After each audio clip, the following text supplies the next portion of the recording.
Se jibdew jitwaħħlu billboards fit-toroq li jkun qed isir xogħlijiet fihom biex jagħtu informazzjoni dwar sa meta dawn ikunu se jitlestew. Dawn il-billboards se jagħtu wkoll informazzjoni dwar ir-raġunijiet għal xiex ikun qed isir ix-xogħol, l-isem tal-entità li tkun qed tieħu ħsieb ix-xogħol, l-isem tal-kuntrattur, id-data ta' meta beda x-xogħol u n-numru ta' telefon għal min irid aktar tarif. Il-billboards se jittellaw fit-toroq rispettivi, irrispettivament jekk hu xogħol ta' Infrastructure Malta, il-Korporazzjoni tal-Ilma, l-Ene Malta, xogħol pubbliku, servizzi ta' telekomunikazzjoni u konsilli lokali.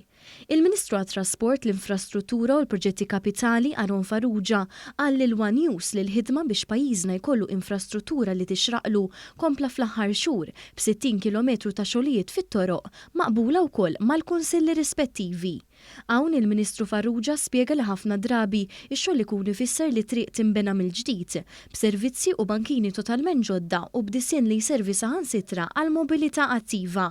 B'hekk b'dawn il-billboards il-poplu Malti wawċi se jkollu l-informazzjoni kollha dwar il-proġetti li jkunu qed isiru. Poplu Malti jrid iktar xogħlijiet ġewwa pajjiżna, iktar xogħlijiet infrastrutturali imma jridhom ovvjament fil-ħin. U aħna x-xogħol tagħna huwa dak. U allura rajna wara laqat li kellna fl-aħħar ġimgħat anke bħala Ministeru u entitajiet responsabbli li jkun hemm a 5-point plan. U l-5-point plan nisnaqsu miegħek issa huwa number 1 se jkun hemm billboard ma' kull triq li tingħalaq minħabba xogħlijiet. Il-Ministru Farrugia spjega wkoll li din l-istrateġija tinkludi kemm realment għandhom disponibbli l-kuntratturi għax-xogħol li jkunu applikaw għalih.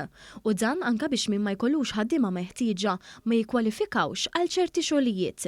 Sa dan it-tant dan l-istazzjoni hu infurmat li l-blacklisting tal-kuntratturi għal dewmien jew xogħol li jsir ħażin issa se jimxi għal livell li jmiss u dawk li ma jiġġustifikawx in-nuqqasijiet tagħhom allura jiġu esklużi minn kuntratturi l qudiem.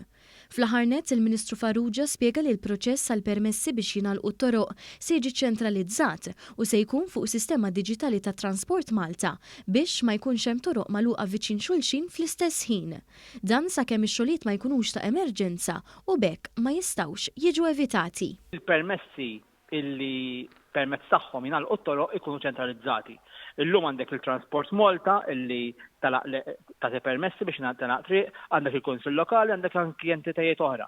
U dak jiġi ċentralizzat permezz ta' sistema diġitali jisimha l-GIS, illi hemmhekk ħajkonna mela kollox ċentralizzat, mela nafu lokal b'lokal x'permessi qed jinħarġu biex nagħlqu t-toroq u jsiru x-xogħlijiet, imma wkoll importanti illi l-ammont ta' permessi jkunu limitati.